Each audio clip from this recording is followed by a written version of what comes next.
13h, le journal sur RTI 1. Bonjour à tous et merci de nous rejoindre. Voici les titres.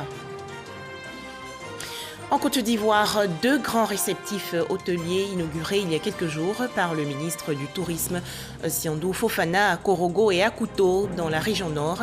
Il s'agit du projet intégré d'hébergement, de divertissement et de loisirs. Ce programme va générer 200 emplois directs. En finir avec la persécution des albinos, c'est l'objectif de la journée internationale de sensibilisation à l'albinisme. En Côte d'Ivoire, la 7e édition s'est déroulée récemment dans la commune de Port-Voué, en présence du ministre de la Réconciliation et de la Cohésion nationale, Bertin Kouadio-Konan. Enfin, la situation du coronavirus au Niger. Le pays rouvre ses frontières après 15 mois de fermeture.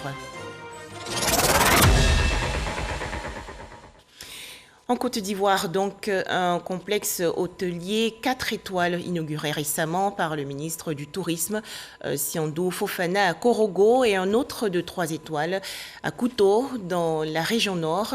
Ces 2 réceptifs entièrement rénovés font partie du projet intégré d'hébergement, de divertissement et de loisirs du nord du pays. Pour en parler, Ami Sissoko. Iris Monkorogo offre enfin tous les services requis par son rang. L'unique hôtel 4 étoiles du Poro, avec 55 chambres, appartements et suites, peut à nouveau accueillir des personnalités de passage dans la région. Pareil pour le tout nouveau réceptif hôtelier 3 étoiles de Kouto dans la Bagoué, le printemps Katana avec 45 chambres. Ces 2 hôtels de haut standing sont l'œuvre de l'ex-ministre de l'Agriculture, Dosongui Kone, cadre de la Bagoué, sur un financement de l'Atlantic Financial Group à plus de 4 milliards de francs CFA. Monsieur le ministre du Tourisme, nous poursuivons depuis de très nombreuses années dans votre combat pour vendre la destination Côte d'Ivoire. Avec vous, nous sommes certains que le tourisme deviendra rapidement un moteur de développement de notre cher pays. L'inauguration ce week-end de ces infrastructures, présidée par le ministre du Tourisme et des Loisirs, Siandou Fofana, a réuni membres du gouvernement, personnalités et populations. Le renforcement des infrastructures hôtelières modernes est une préoccupation pour le gouvernement dans la perspective de la Coupe d'Afrique des Nations 2023, dont Korogo abrite l'une des poules de la compétition. Sur 100 emplois créés dans le monde, 10 proviennent des métiers du tourisme et de l'hôtellerie. Et le tourisme est le 3e secteur exportateur au monde avant le secteur de la sidérurgie et le secteur de l'automobile. Quand on a vu tout ça, on comprend bien pourquoi notre aîné a bien pris ce chemin pour investir, pour faire de Korogo ville hautement stratégique et la région du Poro une région hautement stratégique dans l'économie nationale.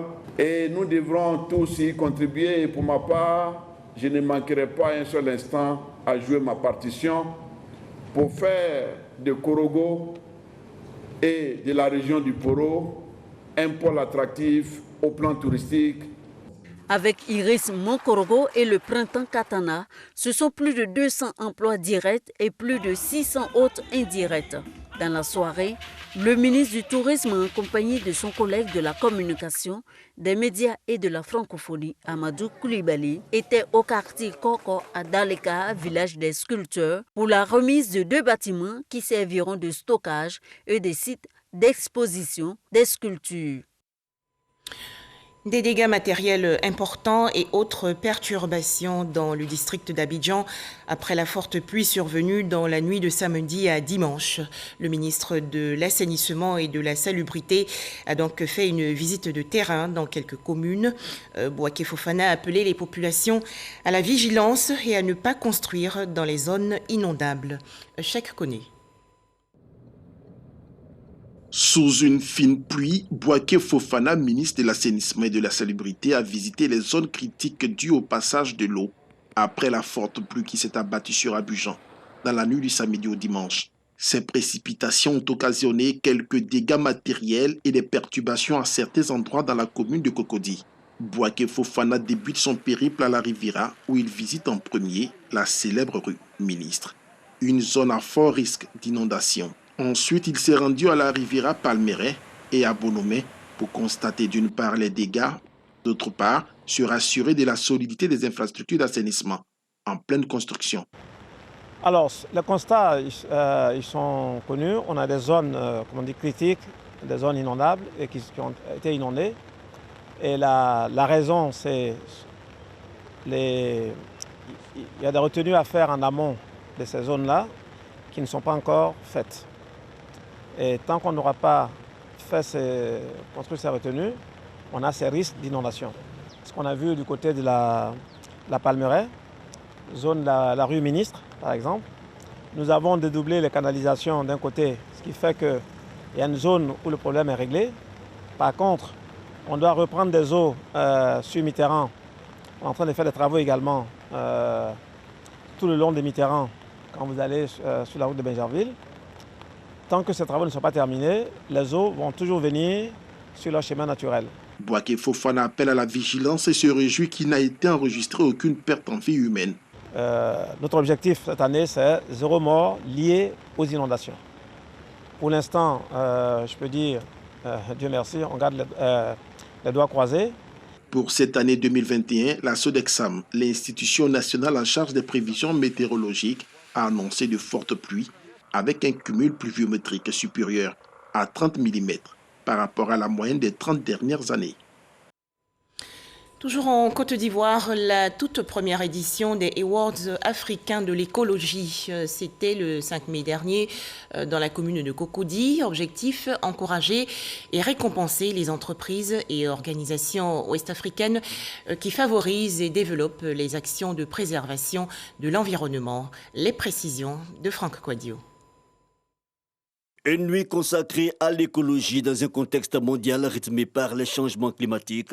Il fallait y penser. Abidjan est choisi pour cette première nuit ouest-africaine dédiée à la problématique verte des Awards de l'écologie pour faire passer un message aux décideurs et autres institutions et investisseurs. Pour dire qu'il faut valoriser ces petites initiatives-là qui pourront changer l'Afrique, qui pourront freiner les changements climatiques et donner à l'Afrique de retrouver son couvert forestier et de passer inévitablement vers la transition écologique. Des institutions, notamment l'UNESCO et ONU Environnement, engagées aux côtés des initiateurs par la voix de leurs différents chefs de bureau Abidjan et Afrique de l'Ouest.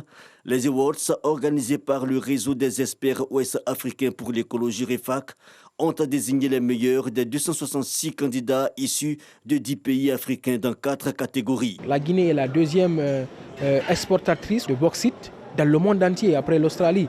Donc pourquoi ne pas inviter les gens, chaque citoyen guinéen, chaque citoyen de l'Afrique et du monde entier, à planter au minimum un arbre à l'occasion de son anniversaire. Dans nos forêts, il y a beaucoup d'essences qui contiennent des huiles.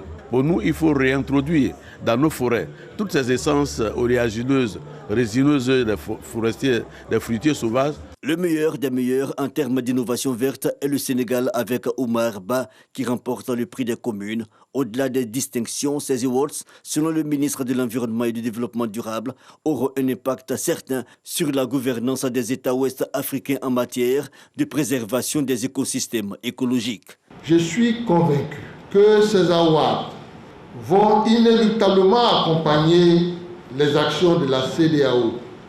Cette nuit africaine de l'écologie devra être soutenue et pérennisée afin de renforcer le cadre d'échange, d'expérience et d'expertise entre les acteurs et chercheurs.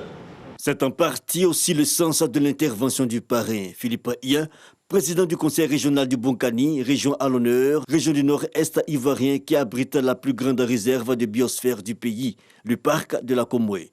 Acteurs sociaux et communautaires, membres du gouvernement, à l'instar de Mamadou Touré, ministre de la promotion de la jeunesse, de l'insertion professionnelle et du service civique, qui, par leur présence, ont affirmé leur détermination à porter ce combat de la préservation de l'environnement.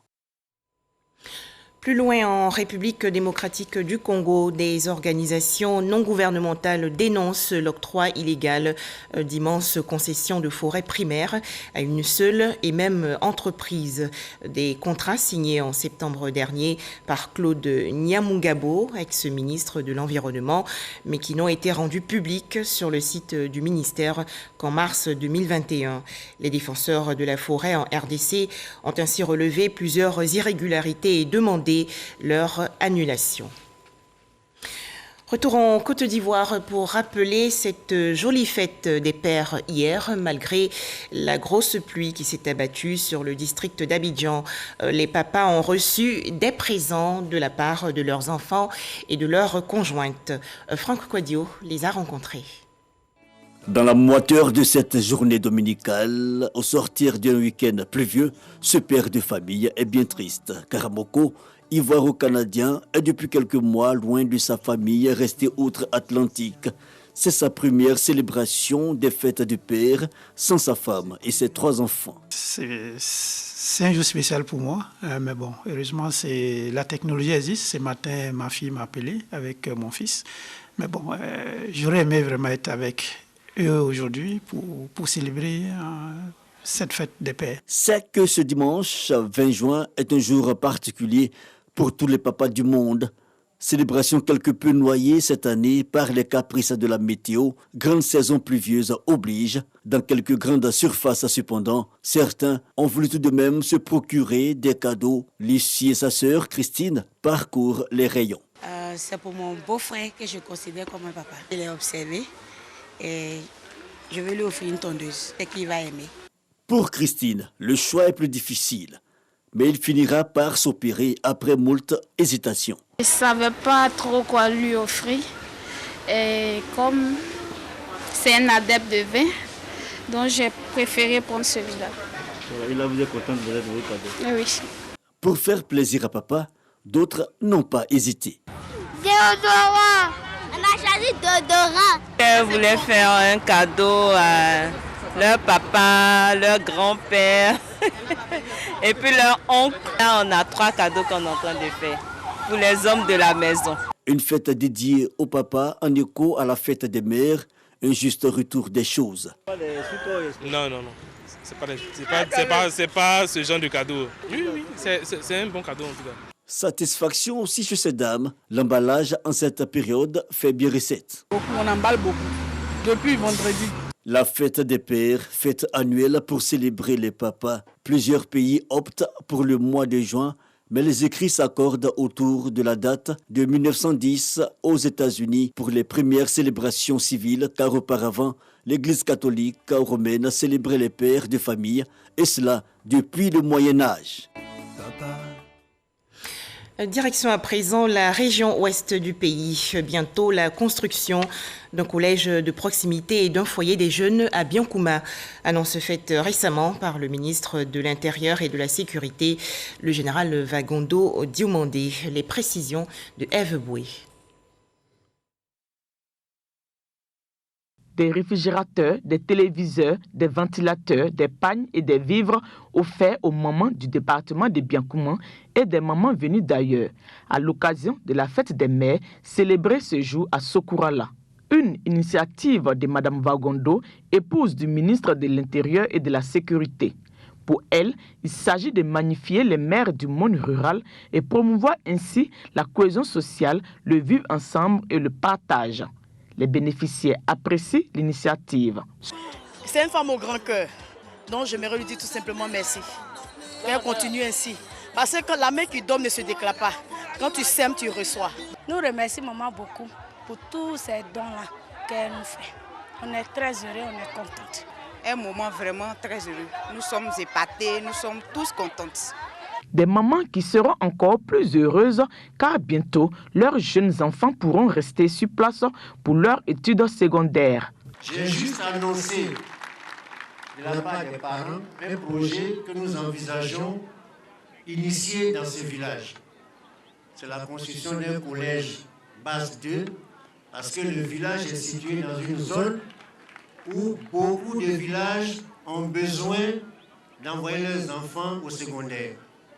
C'est important que le groupe scolaire primaire de Sokurala puisse être soutenu par un établissement secondaire. Une autre bonne nouvelle pour terminer cette célébration, bientôt la jeunesse de Sokurala aura son foyer.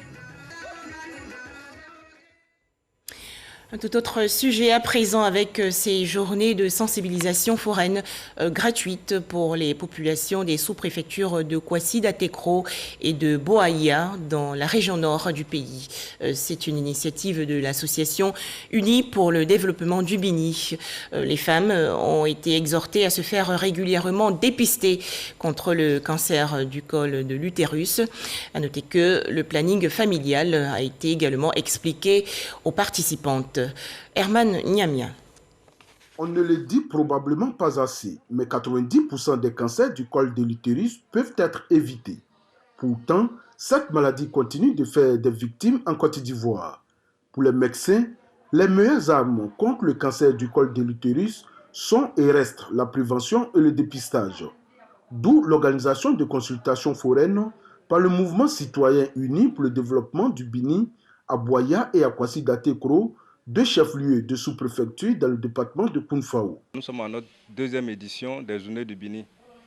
Les Journées du Bini, il s'agit d'une activité médicale. Et nous sommes rassemblés ici et puis l'activité s'articule autour de certaines actions, c'est-à-dire le dépistage du cancer du col de l'utérus, la sensibilisation sur les méthodes contraceptives. Les femmes sont venues nombreuses de tous les villages pour se faire consulter. Pour elles, ces consultations gratuites sont à saluer. C'est bon pour nous les femmes, c'est pour faire suivre comment ça va chez nous, pour être toujours en bonne santé.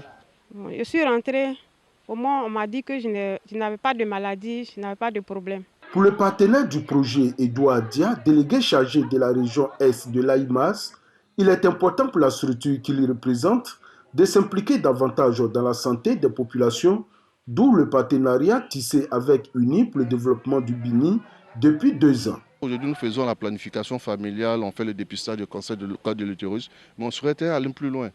Peut-être la prochaine fois, on va faire avec les bébés, et la pédiatrie, et puis aussi ajouter, pourquoi pas, le palu aussi. Outre le dépistage du cancer du col de l'utérus, une sensibilisation sur le planning familial, le choix de méthodes contraceptives sur la santé de la reproduction et une distribution de contraceptifs ont meublé cette consultation foraine.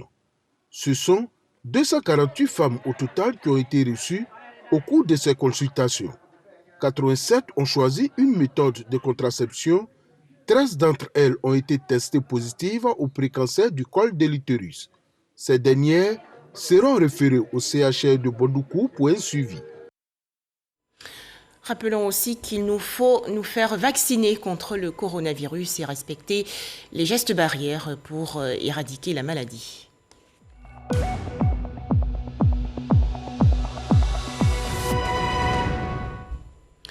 En Côte d'Ivoire, 13 nouveaux cas de coronavirus enregistrés hier par le ministère de la Santé, de l'Hygiène publique et de la couverture maladie universelle. Le pays comptabilise actuellement 48 044 cas confirmés de coronavirus, 47 445 personnes guéries, 308 décès et 291 cas actifs. À noter que la vaccination contre le coronavirus est volontaire et gratuite. Je vous l'annonçais dans les titres, le Niger rouvre ses frontières terrestres. Elles étaient fermées depuis mars 2020 pour éviter la propagation du coronavirus. Cette décision de réouverture des frontières nigériennes a bien sûr été saluée par les opérateurs économiques. En images, la lutte contre la malnutrition en Côte d'Ivoire. 11 comités régionaux ont été installés il y a quelques jours à Yamoussoukro, dans la région centre du pays. C'est une initiative du Conseil national pour la nutrition, l'alimentation et le développement de la petite enfance. Toujours en Côte d'Ivoire, la 7e édition de la Journée internationale de sensibilisation à l'albinisme. La cérémonie officielle s'est déroulée il y a quelques jours dans la commune de Port-Bouët, en présence du ministre de la Réconciliation et de la Cohésion nationale. Bertin Kouadio-Konan a souligné le respect des droits des personnes atteintes d'albinisme. Elles sont environ 10 000 dans le pays. Les précisions de Walter Amadou. Le ministre de la Réconciliation et de la Cohésion nationale, Kouadio-Konan Bertin, à Port-Boué. Il est l'hôte de plusieurs associations et organisations pour le bien-être des albinos de Côte d'Ivoire. Le ministre est l'invité de marque de cette activité qui est le prolongement des festivités de la Journée internationale de sensibilisation à l'albinisme célébrée chaque 13 juin. Une journée instituée depuis le 18 décembre 2014 par l'Assemblée générale des Nations unies pour promouvoir les droits de cette frange de la population victime de marginalisation, d'assassinat, de tentatives d'enlèvement et d'abandon. Notre réputation des albinos aujourd'hui, c'est de lutter contre la discrimination. En 2010, nous avons enregistré 12 cas d'assassinat rituel, 18 cas de tentatives d'enlèvement et 11 cas de discrimination et d'abandon d'enfants albinos. Le ministre de la Réconciliation et de la Cohésion nationale est venu avec des produits dermatologiques et des parapluies afin de contribuer aux actions de sensibilisation à l'acceptation des personnes atteintes d'albinisme. Kouadio-Konan Bertin a également offert une enveloppe aux organisations œuvrant pour le bien-être des albinos de Côte d'Ivoire. Je voudrais profiter de cette journée pour sensibiliser nos compatriotes sur les atrocités commises sur nos sœurs et nos frères albinos. Ils ont des droits comme nous tous, qu'il nous faut respecter. Un sketch et des messages relatifs aux droits des albinos ainsi qu'à leur intégration socio-professionnelle, des temps forts de cette commémoration de la Journée internationale de sensibilisation à l'albinisme tenue dans la commune de Port-Boué. Yorobodi, localité située dans le nord-est du pays, tourne le dos aux conflits intercommunautaires. En effet, les populations se sont engagées récemment pour la paix et la cohésion sociale. Elles ont assisté à la pose de la première pierre de la nouvelle mosquée, l'ancien lieu de culte ayant été détruit lors des récentes tensions intercommunautaires. Les précisions dans ce reportage de Herman Niamia. Une nouvelle mosquée à Yorobodi. L'acte est symbolique et hautement significatif. Ici, à Yorobodi, l'on y croyait peu, mais il fallait compter sur la magnanimité et la promptitude des fils et filles de la localité. Ils ont décidé de doter leur village d'une nouvelle mosquée plus grande que la première, pouvant contenir 800 voire plus de fidèles. La maquette a été présentée aux fidèles et aux autorités administratives présentes ce jour. Après une prière de bénédiction, la nouvelle mosquée, rebaptisée Mosquée d'amour et de paix de Yorobodi, construite sur un espace de 1200 m² et donnera fière allure au village. Nous sommes ici pour la réconciliation et depuis lors, c'est ce que nous sommes en train de faire. On lance un appel à la jeunesse de se retenir parce que c'est quand on est unis qu'on peut construire notre mosquée. Bien que symbolique, la pose de la première pierre a eu lieu ce samedi après la grande prière. Le premier témoin de cette cérémonie, qui a débuté par une prière, est l'imam de la grande mosquée, qui a appelé tous les fidèles à traduire leur générosité en apportant leur contribution pour la construction de ce joyau architectural. Dieu, c'est lui qui donne la paix. Il n'a qu'à pitié de nous pour que la paix continue à Yorobodi. La paix continue à Yorobodi avec le bonheur, avec la joie, que les gens vraiment s'entendent bien même. Une cérémonie sobre, hautement spirituelle et historique. Pour rappel, l'ancienne mosquée du village avait été détruite le samedi 30 mai 2020 lors d'une violence. La paix est revenue et la nouvelle mosquée rebaptisée Mosquée d'amour et de paix indique bien que les habitants ici entendent vivre dans l'harmonie et la paix et ont tourné résolument le dos à la violence. Bouaké, dans la région centre du pays, veut également renforcer la paix et la cohésion sociale. Une prière œcuménique a donc été dite récemment. Rencontre organisée par le mouvement Agir pour Bouaké. Le point, Soro Corona de RTI Bouaké. Esplanade du centre culturel Jakaka, lieu choisi par toutes les confessions religieuses de Bouaké pour une prière œcuménique en vue du renforcement de la cohésion sociale et de la consolidation de la paix. C'est une initiative du mouvement Agir pour Bouaké. En invitant les femmes à œuvrer tous les jours pour garder cette cohésion-là. Soyez des messagères de paix, soyez des femmes de paix dans votre comportement, dans votre façon de faire. Parce que ça, nous savons le faire. Dans les différents prêches et messages, les guides religieux exhortent les filles et fils de la Côte d'Ivoire à tourner dos à toute forme de violence. Mieux, ils invitent les dirigeants politiques à ne pas attendre le moment du chaos pour demander des prières pour la paix et la cohésion sociale. Maintenir l'acquis. Aussi, que Bouaké reste toujours la colonne vertébrale de la nation ivoirienne en donnant toujours un exemple. Il ne faut pas attendre quand il y a des problèmes seulement, il faut inviter les religieux. Souvent nous leur parlons, ils n'écoutent pas. Mais c'est quand ça commence à chauffer et puis on vient nous rencontrer. Je pense que c'est ensemble que nous pouvons contribuer pour la paix. Les autorités politiques et coutumières s'engagent aux côtés des religieux à travailler afin que Bouaké demeure la capitale de la paix. Bouaké a été définie comme capitale de la paix et je pense que cette qualité doit être maintenue. Cette prière nous fera du bien parce qu'en priant Dieu, tout ce que nos cœurs désirent, en tout cas, Dieu va les exaucer. Les guides religieux ont aussi adressé des prières à Dieu pour le repos de l'âme des défunts premiers ministres Amadou Gon Coulibaly et Ahmed Bakayoko. La prière œcuménique pour la cohésion et la paix à Bouaké est à sa 2e édition. La paix et la cohésion sociale aussi prônées dans les villages Atchan, dans la région sud du pays. La communauté Atchan a rencontré il y a quelques jours Antoine Djamadibi, le conseiller du Premier ministre chargé du développement et de la cohésion. Laure Goretti et Jean Djadji. Trouver une solution aux difficultés liées au mode de désignation des chefs et aux problèmes fonciers que rencontrent les villages ébriés.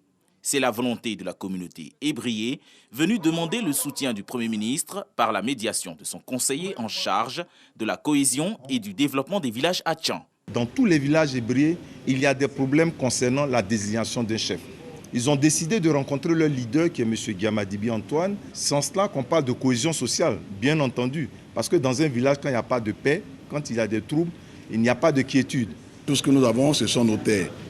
À partir du moment où nos terres nous sont retirées, ça crée de nombreux problèmes. Donc la chefferie qui vient au pouvoir, son premier objectif, c'est de pouvoir sécuriser tout ce qui est foncier, qui constitue le patrimoine des Atchan. La communauté Atchan veut une désignation des chefs dans la clarté avec une reconnaissance administrative.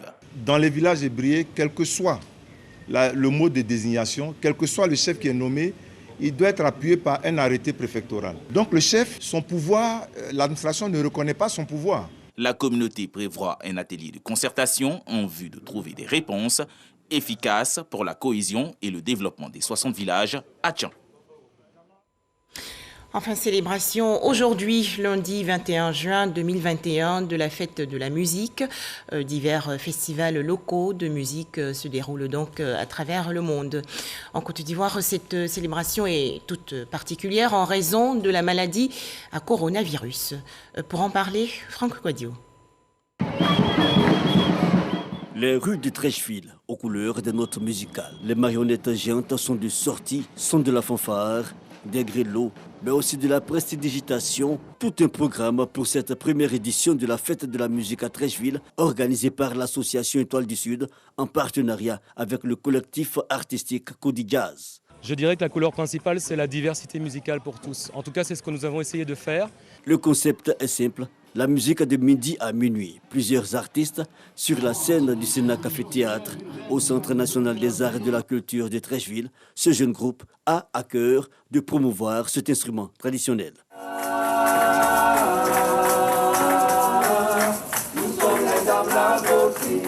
Cet instrument traditionnel est à la base des coques. Les coques d'un fruit relié à une corde pour pouvoir faire le mouvement de secouement et d'entrechoc. Les Abouris l'appellent le damlakoso. Sinon, cet instrument, on le retrouve dans plusieurs de nos cultures ici en Côte d'Ivoire et même à l'extérieur. Le balafon, art traditionnel, mais aussi des arts plus urbains, tels le rap, tous sont de la partie.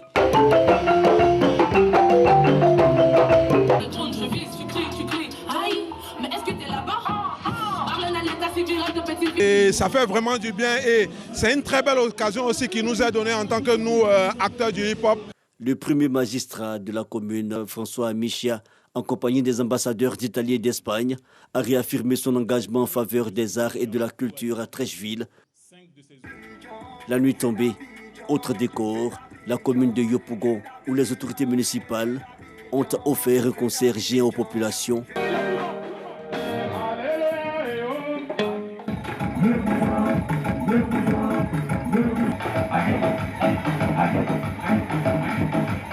De l'ambiance et de la musique jusqu'au bout de la nuit, en dépit des intempéries, la fête de la musique, en avant-première de la date du 21 juin, ce samedi, aura tenu toutes ses promesses.